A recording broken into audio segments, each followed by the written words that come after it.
Bueno, hoy nos toca entonces terminar, como decíamos al comienzo, mientras charlábamos, nos toca terminar con esta carta, con esta preciosa carta o epístola de Pedro, la primera sobre dos que escribió, y, y bueno, esta serie de encuentros de estudio que volveremos a retomar en enero con la gracia y por la gracia de Dios. Así que bueno, voy a pegar primero una lectura rápida del capítulo 5 según la clásica Reina Valera 60, para luego poder ver más detenidamente, digamos, el texto bíblico e ir explicándolo un poco. Dice Pedro, ruego a los ancianos que están entre ustedes, yo, anciano también con ellos y testigo de los padecimientos de Cristo, que soy también participante de la gloria que será revelada, ruego, apacienten la grey de Dios que está entre ustedes, cuidando de ella, no por fuerza, sino voluntariamente, no por ganancia deshonesta, sino con ánimo pronto, no como teniendo señorío sobre los que están a su cuidado, sino siendo ejemplos de la grey. Y cuando aparezca el príncipe de los pastores, ustedes recibirán la corona incorruptible de gloria. Igualmente, jóvenes, estén sujetos a los ancianos, y todos sumisos unos a otros, revístanse de humildad, porque Dios resiste a los soberbios y da gracia a los humildes. Humíllense entonces bajo la poderosa mano de Dios para que Él los exalte cuando sea el tiempo, echando toda su ansiedad sobre Él, porque Él tiene cuidado de ustedes. Sean sobrios y velen, porque su adversario, el diablo, como león rugiente, anda alrededor buscando a quien devorar, al cual resistan firmes en la fe, sabiendo que los mismos padecimientos se van cumpliendo en sus hermanos en todo el mundo. Mas el Dios de toda gracia, que nos llamó a su gloria eterna en Jesucristo, después que hayan padecido un poco de tiempo, Él mismo los perfeccione, los afirme, los fortalezca y establezca. A Él sea la gloria y el imperio por los siglos de los siglos. Amén. Por conducto de Silvano, a quien tengo por hermano fiel, les he escrito brevemente, amonestándonos y testificando que esta es la verdadera gracia de Dios en la cual están. La iglesia que está en Babilonia, elegida juntamente con ustedes, y Marcos, mi hijo, los saluda. Salúdense unos a otros con ósculo de amor. Paz sea con todos ustedes los que están en Jesucristo. Amén. Bueno, hasta aquí entonces, como verán, varios temas, mucho contenido, y con la gracia de Dios trataremos de hacer lo posible para ir presentándolo. Si alguno tiene alguna pregunta, sería bueno que al final, así no entorpecemos, digamos, la exposición, que al final, que la escriban, porfa, y al final la hacemos, ¿vale? Eh, pero bueno, uno también, en este caso, hoy nos toca terminar a nosotros y el grupo de discipulado, digamos, el grupo de crecimiento que tenemos los lunes allí en el local, se ha dado esta semana primero y hemos terminado primero con ellos y hemos dado este tema, hemos visto este capítulo y justamente a propósito de este capítulo han surgido algunos interrogantes que hemos tratado de responder sobre la marcha, pero esta vez justamente prefiero comenzar por donde quizá más dificultad de comprensión presentó algún término, sobre todo de los primeros versículos. Así que bueno, estuve tratando básicamente de nadar, seguir nadando en la escritura para poder presentar este tema tan importante para nosotros y también sobre el cual hay a veces conceptos bastante equivocados. Y es sobre el tema de la figura de los ancianos, puesto que Pedro se presentó y se presenta, así como Pablo también, como anciano. ¿Qué es ser anciano? ¿Qué es un anciano? Bueno, trataré de correr, así que cualquier cosa, luego me pregunta, como decía la hermana Romina, después cualquier cosa lo vuelven a ver. Pero bueno, no, aquí ha sido, como siempre digo, es una guía en la cual van a haber muchas citas bíblicas. Las he puesto solamente para fundamentar lo que digo, no fundamentar en el sentido apologético y demás, sino para que sepan los hermanos de dónde de dónde fui sacando el contenido. Pero lo voy a ir salteando. Igualmente, como siempre, lo que voy a ir diciendo lo van a ir teniendo en pantalla. No sé si me pueden decir si ahí lo ven bien. Saludamos a la hermana Ilmina, que se conectó y saluda. Sí, se ve bien, Pablo. ¿Se ve Sí, bien? se ve bien. Bien. Sí. Entonces, eh, a ver, me queda a mí ver así. eh, a ver que se me fue la pantalla. Voy a dejar de compartir y compartir de nuevo. Ahí está. Bueno, no hay nada que tape, ¿verdad? El texto.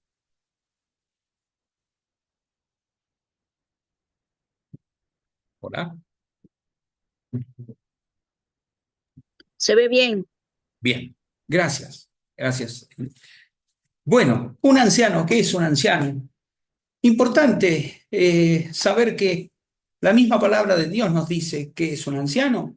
En la carta a Tito, capítulo 1, de los versículos 5 al 9, y en la primera carta a Timoteo, capítulo 3, del versículo 1 al 7, se nos da cuáles son las características que debe tener un hermano para poder ocupar el cargo de anciano.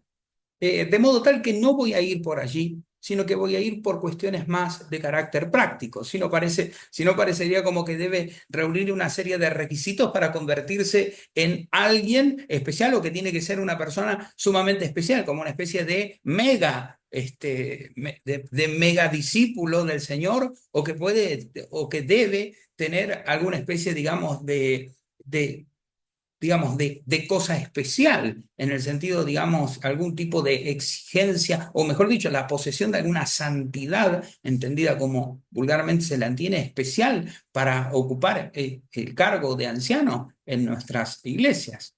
Un anciano, por eso, quería presentarlo primordialmente como un condiscípulo. Y así se presenta en la Escritura. De hecho, Pedro se presentará como un coanciano.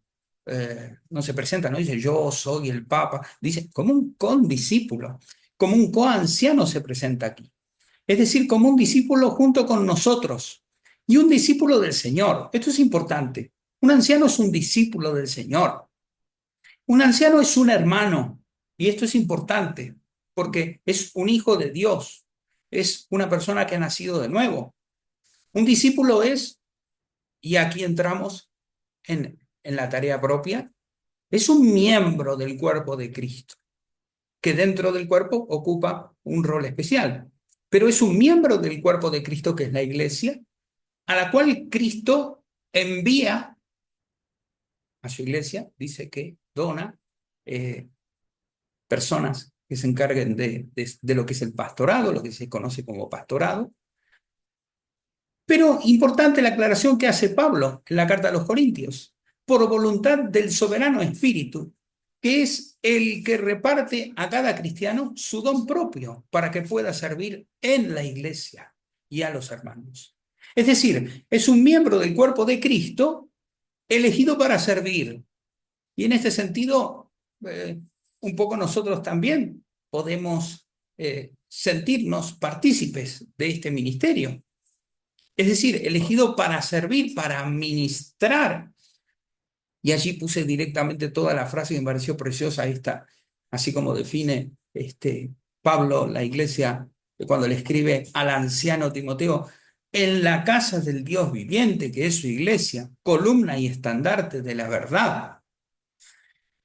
Y a su vez lo hace como guiado por su palabra y por el Espíritu de verdad, por el Espíritu de la verdad. De modo tal que es un hijo de Dios, obediente, esforzado en la gracia de Dios, al que el Señor puso para pastorear, para conducir y alimentar una parte de su rebaño, o para cuidarla y protegerla. De ahí viene la palabra episcopos, episcopo, obispo, cuidador, aquel sobrevedor, supervisor, aquel que mira por encima para ver cuál es la necesidad de las iglesias, en el caso del sobrevedor, de la figura del sobrevedor, o en el caso de los hermanos, puesto que en realidad, vamos, anciano, anciano y, digamos, y lo que llaman sobrevedor vendrían a ser, o lo que llaman también pastor, en cierto sentido amplio, podrían ser sinónimos, cambiarían y por supuesto tienen cada uno sus matices dentro del cuerpo y también cambian entre las distintas asambleas de hermanos, ¿no? Pero es un hijo de Dios y un miembro más del cuerpo del Señor, cuyo llamamiento, y esto es importante, es reconocido por los hermanos. Es decir, los hermanos, reconocemos que este hermano nuestro tiene una capacidad para ser nuestro referente, para tenerlo por referente.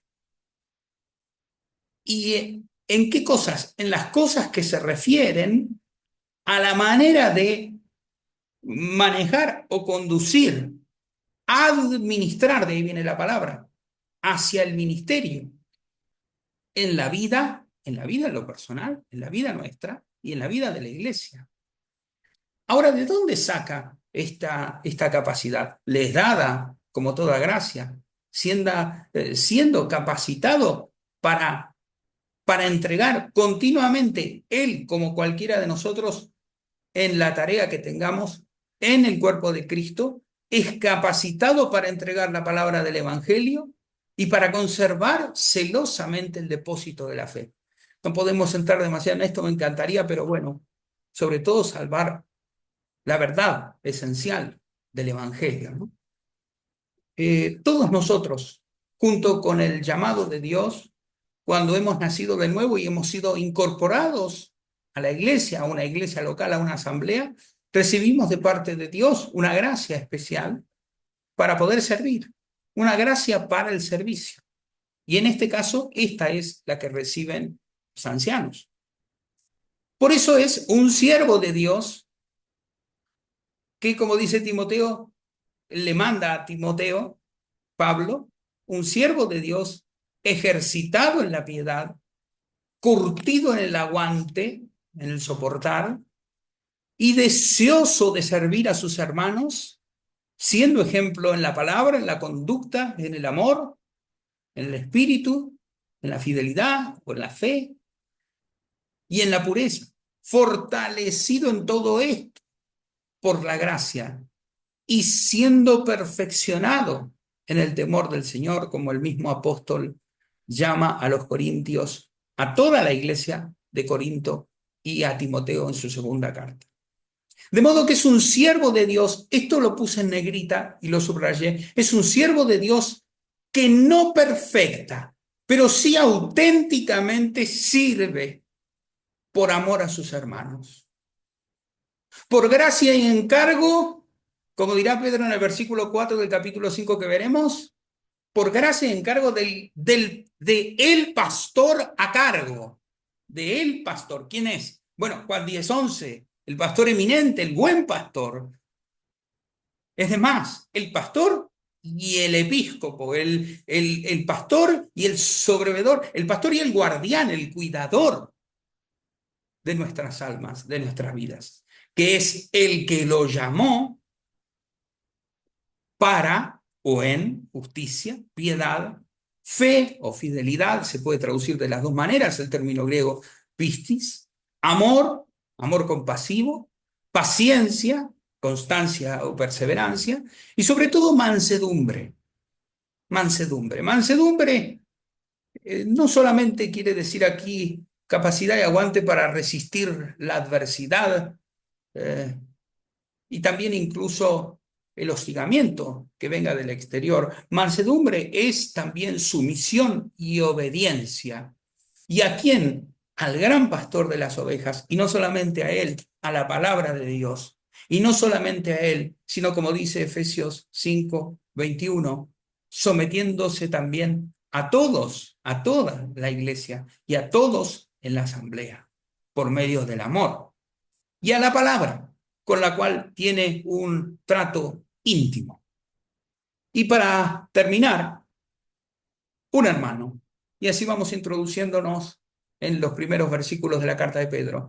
Un pastor, un anciano, es un hermano como cualquiera a nuestros ojos nada especial, como cualquiera de nosotros, salvo en su puse, no sabía qué poner. Me salió primero, salvo en su carga, claro, en su responsabilidad dentro de la iglesia, pero en realidad después dije, no, salvo en su cargo. Y entonces, bueno, me quedé allí, usted sabe que siempre me anda buscando las etimologías de las palabras, y bueno, claro, el cargo viene de la carga, ¿no?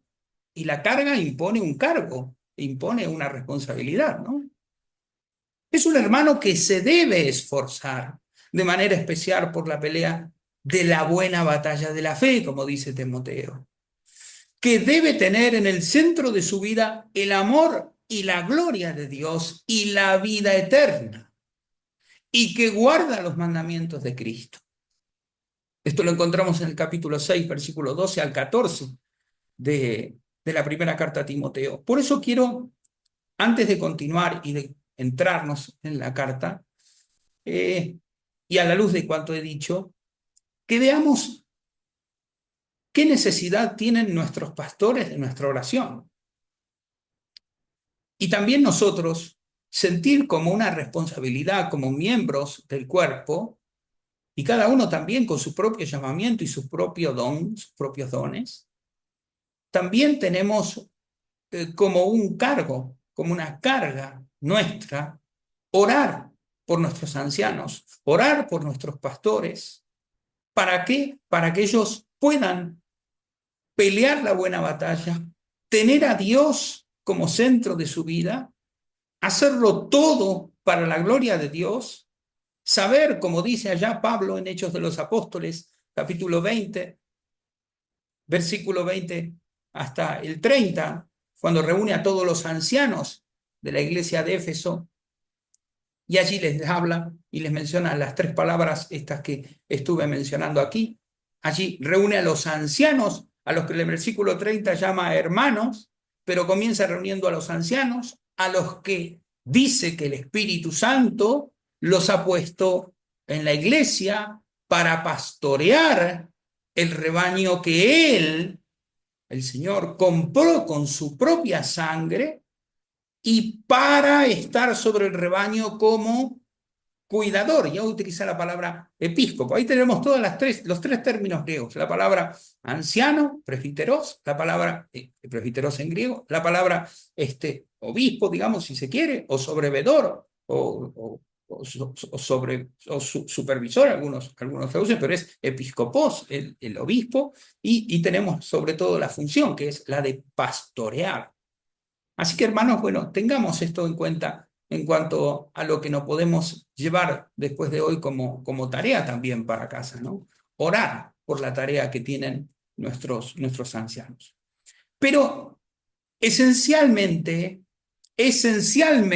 nos va a decir hoy Pedro en su carta, es un testigo de la muerte y resurrección del Señor Jesús. Es un testigo de sus padecimientos, dirá Pedro.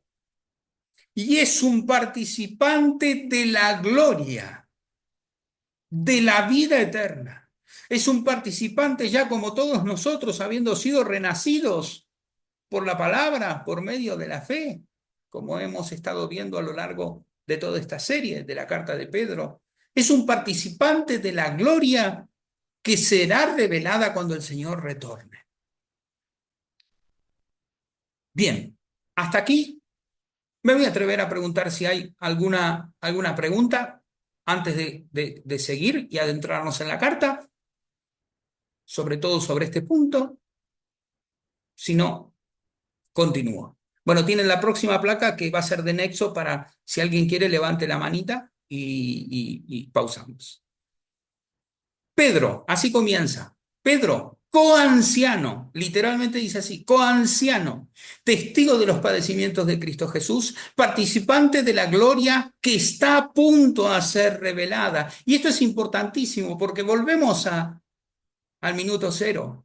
Esta carta Pedro la escribe para hermanos que están siendo perseguidos y que están dando testimonio, martirio en griego, para que están atestando la fe con sus propias vidas y en el derramamiento de su propia sangre. Ser testigo es esencial, no solamente para ser anciano, sino para ser cristiano.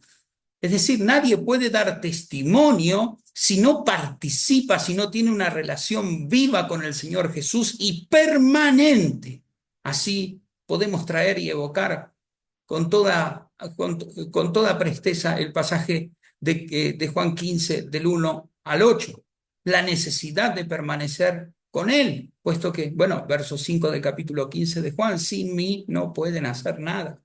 El Señor lo sabe, por eso Él está dispuesto a meternos fuerzas, como dice Pablo en Filipenses 4:13. Todo lo puedo, puedo todas las cosas, estoy de todos lados reventado, pero todas las cosas las puedo en Cristo, que me, dice, en diname, que me mete fuerza, que me pone fuerzas adentro. Es Él el que nos mete fuerza y también es el que nos mete en sí mismo, en su propio corazón, para habiéndonos renovado por la sangre de su Hijo, por su gracia nuevamente renovarnos y darnos fuerza para cumplir la tarea. Por eso podemos permanecer firmes en la fe, como veremos enseguida. Exhorto, exhorto a los ancianos del versículo 1 al versículo 4. Ahora vamos a ver en detalle. Asimismo a los jóvenes y después a todos. El versículo 1 comienza diciendo que el coanciano a los ancianos les ruega tres cosas. Vamos a lo que está allí, digamos, en color, se los puse, no sé si se ve bien los colores allí, pero bueno, por las dudas lo voy a leer igual. El coanciano a los ancianos les ruega, Pedro, fíjense la postura, fíjense la actitud, fíjense, no se tiene por superior a sus hermanos, sino que se sabe que dentro del cuerpo, como hermano, él debe rogarle también a sus hermanos ancianos que pastoreen el rebaño que hay entre ellos, en ellos, entre ellos, con ellos. Deben pastorear, deben pastorear, deben cuidar, deben alimentar, no solamente con la palabra, sino también con el servicio, no solamente con el servicio, sino con la pluriforme gracia de Dios y con todos los dones también, encauzando todos los dones que Dios va repartiendo en la iglesia para que el cuerpo pueda, como dice Pablo en Efesios 4, pueda crecer y nutrirse y estar cada vez más armónicamente y compactamente edificado sobre Cristo, que es su piedra. Uno, deben pastorear el rebaño de Dios. Dos, deben episcopear. Miren, voy a usar la palabra para que veamos que no son palabras que asusten. Deben mirar cuidadoramente. Perdónenme este español a propósito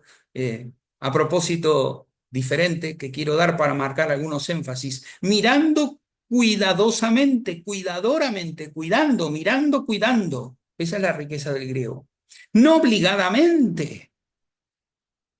No sé si me parece que no es correcto en el actual español, pero no obligatoriamente, pero me parece que el matiz es distinto. No obligadamente, no obligados. Por el contrario, dispuestos, voluntariamente, conforme a Dios, no conforme a lo que a ellos les parece. Ancianos deben todos pastorear, mirar, conforme a lo que Dios dice en su palabra, pero también conforme al corazón de Dios, haciendo también ¿por qué no pensar en aquellos pastores a los que se refiere Jeremías, que dice el Señor, les daré pastores según mi corazón? para que los pastoreen. No por mezquina ganancia, por el contrario, buenanimosamente. Y tercero, no según una manera de enseñorearse, sino por el contrario, llegando a ser modelos del rebaño. Y aquí quiero marcar dos cosas. Primero, esto de llegando a ser, el verbo, siendo, dicen nuestras traducciones. Es importante porque es un participio, es un gerundio, pero en este caso está indicando una tarea que no es consumada, sino a la cual es llamado el pastor. Es decir, el pastor no es una persona perfecta. Ningún hermano lo es. Yo tampoco lo soy. Es más, en cuanto yo entro a la iglesia, yo debo suponer que le voy a sumar imperfección, puesto que soy un pecador. Por eso debo cuidar. Por eso Pedro, en otras partes de la carta y ahora mismo también, va a seguir exhortando a los hermanos a que vayan conformando cada vez más su corazón al corazón del Señor, llegando a ser modelos del rebaño. Porque a veces nos pasa que podemos caer nosotros ovejitas. A veces nos gusta la dialéctica, el pastor y las ovejas, y esto pone distancia. No es la costumbre que tenemos entre los hermanos. En la asamblea de hermanos no tenemos por costumbre marcar estas distancias, como si ser pastor o ser anciano le sumaría algo especial, como una especie, digamos, de plus, o lo sacaría, digamos, del rebaño y lo pondría por encima. No, no, ese es en absoluto el sentido que la escritura quiere marcar. Y bueno, aquí lo tenemos en Pedro, quien fue este, el líder de aquel grupo de los primeros apóstoles de nuestro Señor, de los apóstoles, las 12 piedras sobre las que se edificó, sobre la fe de la cual se edificó, porque sabemos que la iglesia tiene un solo fundamento, el fundamento es Cristo, y que después se funda sobre la fe de los apóstoles y de los profetas que el Espíritu Santo va proveyendo para sustentarla y alimentarla. Ahora, quería que veamos, que repasemos rápidamente esto y que nos llevemos otra aplicación antes de entrar en el nudo de la carta. Porque también nosotros, en, en nuestra familia, en nuestro trabajo, en nuestro colegio, en nuestro instituto, en el lugar donde el Señor nos ponga, también podemos ejercer, entre comillas, o quizá el Señor nos pida de manera especial o de manera ocasional o con algún hermano, ejercer este pastoreo. Es decir, mirar cuidadoramente, no forzosamente, por el contrario, dispuestamente, conforme a Dios, buenanimosamente, con un buen ánimo. Pero, dos advertencias.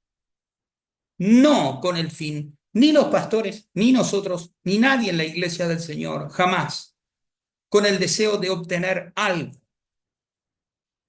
Ningún anciano, y Pedro lo remarca, ningún anciano, yo siendo anciano, dice Pedro, ningún anciano, les digo, hermanos, a los ancianos, ninguno piense ni remotamente obtener ninguna mezquina ganancia. Y puse mezquina ganancia porque así se lee en griego. Y no puse ganancia deshonesta o incluso la palabra dinero en algunas traducciones. ¿Por qué? Porque el término griego no quiere solamente referir a plata, digamos, a bienes. También hay otras formas de ganar en la iglesia del Señor. Hay mucha gente que va a la iglesia del Señor con el fin de satisfacer quizá algún deseo de, digamos, personal, alguna necesidad. Incluso hasta, bueno, ha sucedido el deseo de querer ocupar un cargo o llamar la atención de alguna manera particular o recibir algún tipo de retribución. No, no, eso es mezquina ganancia. No, ni un anciano, ni ningún miembro del cuerpo, porque si no hace que eso empiece a producir lo que llaman los músicos cacofonía. Foné, sonido, cacos, de ahí viene caca. Nuestro caca es feo. empieza a crear no me sale el término musical ahora, pero sí una falla en la armonía musical. Empieza a desentonar allí. Después de manifestarse el príncipe pastor, los ancianos recibirán la inmarchetable corona de gloria. Por eso saben que no tienen nada que esperar aquí, ninguna recompensa pública, porque si la tienen en este mundo, como también nosotros si tenemos la nuestra, solamente tendremos eso y no tendremos ningún tipo de recompensa junto al Señor. Ahora, el versículo 5 es muy sucinto, pero bueno, donde yo veía así cuando lo releía, lo leía. Bueno, claro, viene hablando de los ancianos, y bueno, y están todos los otros que no son ancianos. Se pueden agrupar bajo el signo, bajo la palabra jóvenes, digamos, como en una especie, digamos, de antítesis. Jóvenes, seguramente, es un término aquí el que escoge Pedro amplio, pero también nosotros que reconocemos al anciano, vamos, una vez que está allí en su cargo, también debemos, no solamente, bueno, a que el anciano Santiago en su carta en el capítulo 5 nos manda a aquellos que estamos enfermos, tristes, necesitados, angustiados, a que recurramos a los ancianos porque están para eso, para servirnos, para ministrarnos también de parte de Dios, sino en este caso concreto a los jóvenes, estarse sometidos a los ancianos eh, y a todos los demás, y a todos los demás. Estamos escuchando aquel versículo 21 del capítulo 5 de la carta a los Efesios, donde Pablo dice, antes de hablar de los distintos grupos más débiles, más vulnerados en esa época, y de invitarlos a que se autosometan unos a otros, lo deja claro. Zanja la cuestión en el versículo 21, dice, todos unos a otros deben someterse, todos en la iglesia. Sométanse todos unos a otros. No es un insulto, quizás sí para nuestra cultura de hoy, pero bueno, sabemos nosotros que el cristianismo se caracteriza por ser contracultural desde el minuto cero, de modo tal que nosotros podemos someternos. Es más, sigue, a todos los demás, nos dice Pedro, 7 cosas. Vamos a ver si las podemos ver todas, Dios quiera que sí. A todos los demás, la sobria humildad deben haberse ya investido, revestirse de una sobria humildad, de una verdadera humildad, de una modesta humildad, no de una falsa humildad, es lo contrario, una sobria humildad. El texto dice así de todas maneras, sobria humildad, no solamente dice humildad, de una humildad que no llame la atención, porque algunas personas son tan humildes, lo que digo es ironía, son tan humildes que llaman mucho la atención. Bueno, cuidado con eso, cuidado. Porque en realidad, puntualmente aquí, debemos todos nosotros revestirnos de la humildad, porque Dios contra los orgullosos está resistiendo. Esto es un proverbio, el proverbio 3:34, pero que Pedro tunea para la situación. También lo toma Santiago en el capítulo 4, el anciano Santiago. Eh, pero hacia los humildes Dios está dando gracia. De modo que ya sabemos cuál es la clave. Isaías 66:2. Me inclino, dice el Señor, yo me inclino ante aquel que, al humilde, al pobre, y añade, al que está temblando ante mi palabra. Es el mismo sentido, ¿no? La humildad, la humildad como una gracia necesaria para más gracia todavía. Por eso, hermanos, debemos humillarnos, pero ojo. Ojo, no confundamos el sujeto, o mejor dicho, el objeto al que debemos humillarnos. Al que debemos humillarnos es a Dios, ante la gobernadora mano de Dios, para que Él en su tiempo, como quiera, cuando quiera, Él nos levante, Él nos eleve. Segundo, después de haber arrojado sobre él toda nuestra preocupación. Es un imperativo. Tenemos que arrojar sobre él, lanzar, poner sobre él toda nuestra preocupación. ¿Por qué? Porque él se preocupea, perdón el neologismo, pero se lee así, se preocupa, está preocupándose por ustedes, hermanos. Por eso es un imperativo que arrojen sobre él toda su ansiedad. En griego se lee ansiedad. Todo lo que los hace ansiar, todo lo que los turba, todo lo que, no lo que los ocupa, sino los que les preocupa. Es decir, todo lo que les angustia, puesto que la angustia es originada por la ansiedad por la preocupación excesiva.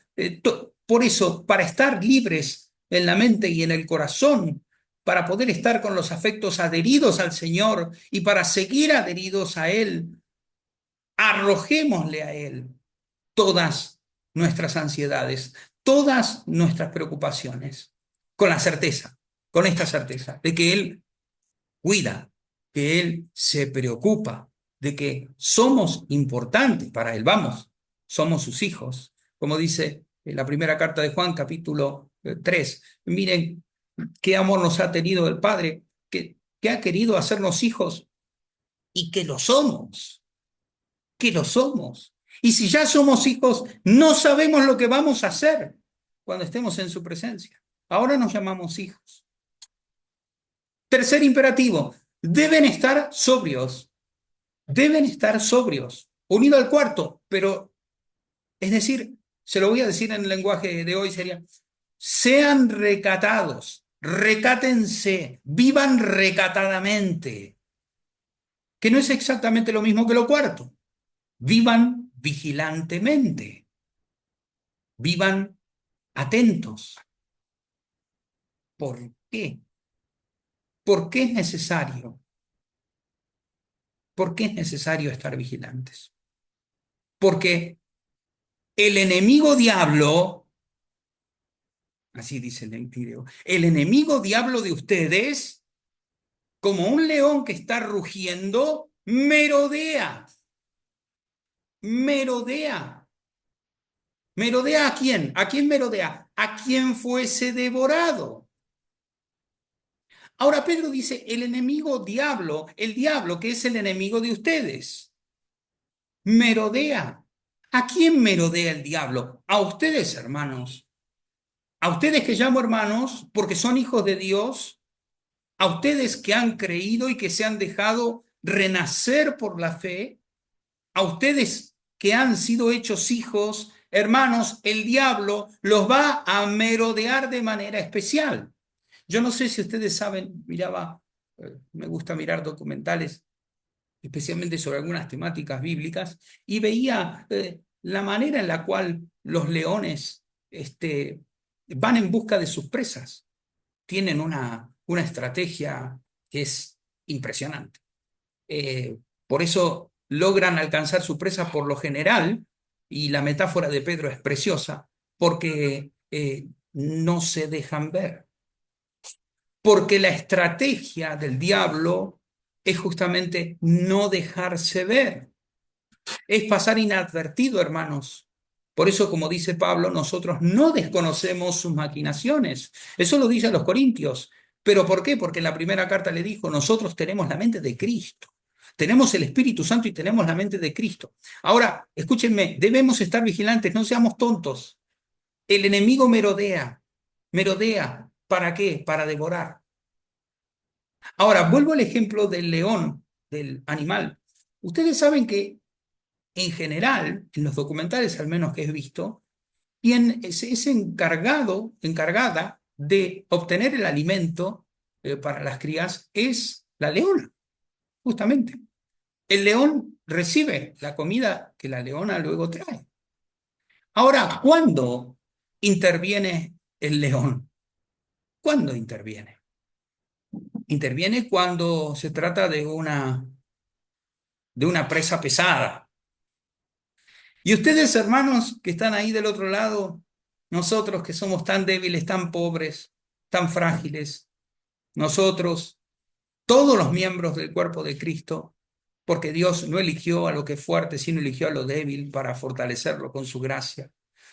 Nosotros, hermanos, somos una presa importante, deleitosa, apetecible para el diablo.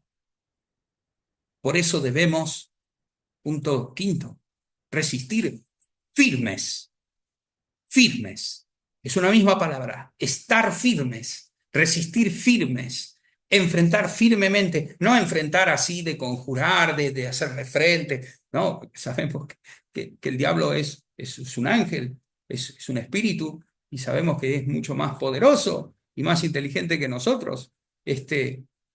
Resistir los firmes en la fe, con la fe, o como se puede leer también la palabra pistis en griego, con la fidelidad, siendo fieles. ¿Siendo fieles a qué? Siendo fieles a esta gracia en medio de los padecimientos, siendo firmes, sabiendo, punto 5, sabiendo que las cosas que padecemos nosotros, hermanos, que estos padecimientos en la hermandad, en nuestra iglesia, también se están realizando, se están consumando en todo el mundo, en todo el mundo. Resistan firmes en la fe. Aquí adelanté una parte para no seguir. Sabiendo, 5, que estos padecimientos en la hermandad nuestra, los que están en el mundo, también se está consumando. Y por último, el Dios de toda gracia, el que a ustedes llamó hacia la eterna gloria suya en Cristo, después de que hayan padecido poco, un poco, un poco, Él mismo, Dios, el Dios de toda gracia, Él mismo, personalmente, aquí es imposible no evocar Ezequiel 34:11 cuando dice que Él mismo va a venir a buscar a la oveja que está perdida, a la oveja que está herida, a la oveja que está dañada, después de que hayamos padecido, mientras padecemos, hermanos, Él mismo nos va a restaurar, nos va a afirmar, nos va a fortalecer y nos va a consolidar. Todo eso, por eso, estalla en un canto de alabanza, que a Él sea el poder por los siglos, porque Él es el poder por los siglos de los siglos. Amén. Y claro. Y termino, hermanos, termino como va terminando Pedro, versículo 12. A través de Silvano, esto me, esto me dio gracia lo que sigue. Dice, Silvano, el hermano, un hermano digno de fe, como lo considero, dice Pedro, vuestro hermano, el hermano de ustedes, Silvano, un hermano que le sirvió de escritor, de amanuense, dice, pero a través de él se supone ya que quizá Pedro esté aquí mismo encarcelado, por lo que diremos luego, ya, y a punto de él mismo ser martirizado, como Pablo cuando escribe a Timoteo, eh, a través de Silvano dice, brevemente escribí. Bueno, dice, escribí corto, literalmente dice, escribí corto. Entonces yo pensaba, digo, bueno, pensar que todos estos jueves venimos viendo tanta riqueza y sobre todo lo que no podemos ir viendo y tantas cosas que nos van quedando en el corazón, pero también en la mente y también para seguir escudriñando, ¿no? Y sin embargo, bueno, lo que Dios hace, ¿no? Lo que Dios hace con su palabra inspirada, es decir, Silvano escribe, Pedro le dicta, el Espíritu Santo es el que inspira todo esto y el que sobre todo sella esto en los escritos para que llegue a nosotros y que para siempre circule en el mundo como una causa y una exhortación para la esperanza. ¿Apoyado en qué? En el testimonio. ¿En el testimonio de quién? En el testimonio no solamente apostólico, sino en el testimonio de los hijos de Dios, de los discípulos del Cordero, que lo siguen, como dice Apocalipsis, a donde quiera que Él vaya, incluso a la cruz, incluso al derramamiento de la sangre.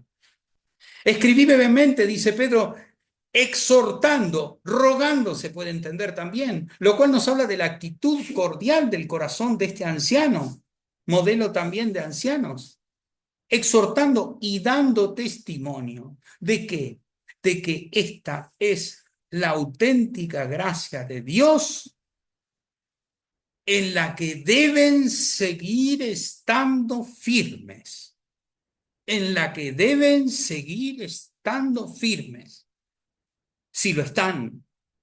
Y si no lo están, vamos hermanos, les ruego a que se afirmen en esta gracia. Y termina con un saludo muy especial. Pero miren sobre todo esta manera en la cual en tiempos de Pedro las comunidades se tenían entre sí, las iglesias, las asambleas, las congregaciones, se tenían por sí como elegidas, como comunidades de elegidos. Así comenzó, recordarán, según desde toda la eternidad, elegidos para obedecer, o elegidos para ser rociamientos del testimonio, del anuncio de la palabra de Dios, con sangre también, si las circunstancias lo exigen. Los saluda la elegida, es la iglesia elegida. Pero acá habla de una iglesia local, que está en donde, y acabo de utilizar una clave, por eso deduzco que se deducen los autores, y yo también, claro, que por el nombre que dirá, está hablando de, digamos, de una ciudad, mencionará, que ya no existe como existió en su esplendor, pero que sí fue la cuna de la idolatría, de lo que era el adulterio espiritual, y que en ese momento era la cuna del emperador. Nosotros pasó a la historia los emperadores babilónicos por ser perseguidores del pueblo de Israel, y aquí le habla a los creyentes, pero también parte de las tribus dispersas, y entonces habla a quién, a los que están en Babilonia, es decir, en Roma. Es decir, los saluda la iglesia que está en Roma. Voy a decirlo así para que se entienda más claramente. Y también, fíjense, por eso también más elementos para inclinarnos a favor de esta interpretación. Y lo saluda también Marcos, mi hijo. Sabemos nosotros que Marcos, el que escribió el Evangelio según la tradición, Marcos, nombre romano, pero sobre todo Juan Marcos fue el discípulo que acompañó a Pedro hasta el final. Y terminamos con el versículo 14, con el último imperativo. Deben saludar a los otros con un beso de caridad. Enfilemati agapes. Es difícil de traducir esto, ¿eh? Un ósculo, traducen aquí. Ósculo es como un beso. Pero en realidad técnicamente no sabemos bien cómo era esta manera de saludar. Sí era un signo distintivo entre los cristianos. Tal vez sea lo que nosotros llamamos hoy beso, una especie de abrazo, un abrazo fraterno. Pero deben no solamente, no solamente a la distancia, hoy diríamos, no solamente nos mandamos un saludito por WhatsApp, sino que debe también, esto es una manera de testimoniar, pero no una manera, a ver, exterior. Yo no es que te voy a saludar para ostentar afecto. Eso se puede hacer también falsamente, no tiene nada que ver con esto. Pero sí en aquel momento, saludar a otro con el beso santo era también, podría llegar a ser también un modo, recordarán, Juan 18, con un beso entregarás al Hijo del Hombre, entregas a tu Maestro, te dice el Señor Jesús en aquella noche a Judas. Sin embargo, nosotros debemos saludarnos unos a otros con un beso, con un abrazo, darnos un saludo de amor también, no solamente para demostrarnos el afecto, sino también para dar testimonio, incluso cuando nos saludamos en el nombre del Señor Jesús.